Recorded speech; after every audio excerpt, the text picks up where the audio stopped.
नेपाल के नए नवेले पीएम बालेन शाह ने अपने संसद में एक ऐसा बयान दे दिया कि अब उस एक बयान ने नया विवाद खड़ा कर दिया है। बालेन शाह ने दावा किया है कि नेपाल की कुछ जमीन पर भारत के लोगों का कब्जा है, तो भारत की कुछ जमीन का इस्तेमाल नेपाली लोग कर रहे हैं।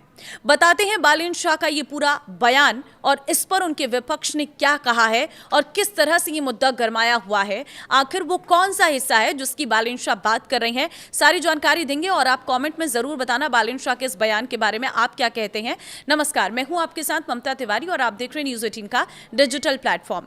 नेपाल के प्रधानमंत्री बालेन्द्र शाह उर्फ बालेन शाह ने अपने संसद में विवादित टिप्पणी कर दी है कि भारत ने नेपाल की जमीन पर कब्जा किया है और नेपाल ने भी भारत की जमीन पर कब्जा किया है।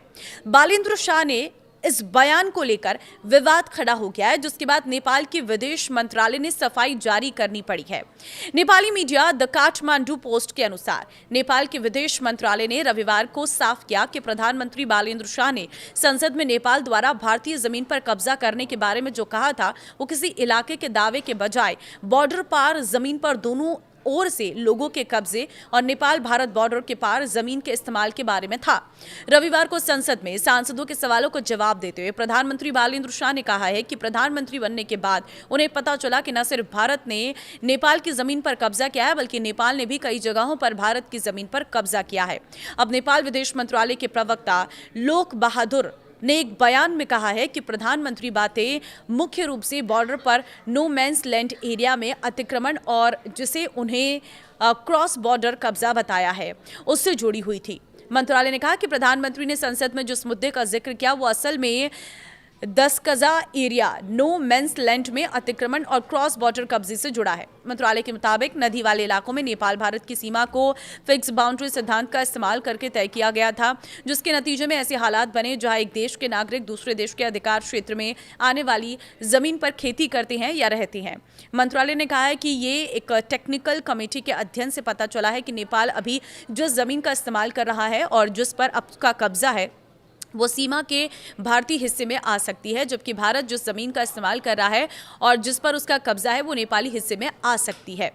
देखिए, बयान में कहा गया है कि प्रधानमंत्री का पार्लियामेंट में ये बयान ही कुछ जगहों पर भारतीय जमीन नेपाली साइट में हो सकती है इस टेक्निकल सच्चाई और बॉर्डर पार कब्जे के मुद्दे से जुड़ा है। इस सफाई शाह की पार्लियामेंट्री टिप्पणियों से शुरू हुई आलोचना और बहस के बाद आई है, जिसे कुछ लोगों ने भारतीय इलाके पर नेपाली दखल की बात माना था। इसी संसदीय सत्र के दौरान बालेन्द्र शाह ने यह भी कहा था कि नेपाल और भारत को सीमा से जुड़े मुद्दों पर मिलकर बात करनी चाहिए और दोहराया कि लिपुलेख और लिम्पियाथुरा और काला पानी से जुड़े विवाद डिप्लोमेटिक बातचीत से सुलझाए जाएंगे। नेपाल और भारत के बीच लिपुलेख, लिम्पियाथुरा और काला पानी को लेकर पुराना सीमा विवाद है, जिसमें दोनों देश अपना दावा करते हैं। भारत का कहना है कि ये क्षेत्र उत्तराखंड का हिस्सा है और इसे मुद्दे को द्विपक्षीय बातचीत के माध्यम से हल किया जाना चाहिए। भारत ने रविवार को नेपाल के प्रधानमंत्री की टिप्पणियों पर तत्काल कोई प्रतिक्रिया नहीं दी है, लेकिन इस महीने की शुरुआत में भारत ने लिपुलेख दर्रे से होकर गुजरने वाली आगामी कैलाश मानसरोवर यात्रा पर नेपाल की आपत्ति को खारिज करते हुए इस क्षेत्र पर काठमांडू के क्षेत्रीय दावों को एक तरफा कृत्रिम विस्तार करार दिया है। नेपाल भारत सीमा विशेषज्ञ और प्रख्यात भूगोलवेत्ता ने भी नेपाल द्वारा भारतीय क्षेत्रों पर अतिक्रमण करने के संबंध में प्रधानमंत्री के बयान को खारिज कर दिया है।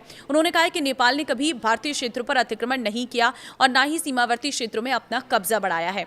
उन्होंने ये भी कहा है कि कुछ सीमावर्ती क्षेत्रों में सीमा पार खेतों के कारण दोनों देशों के किसान एक दूसरे की जमीन का इस्तेमाल करते रहे हैं।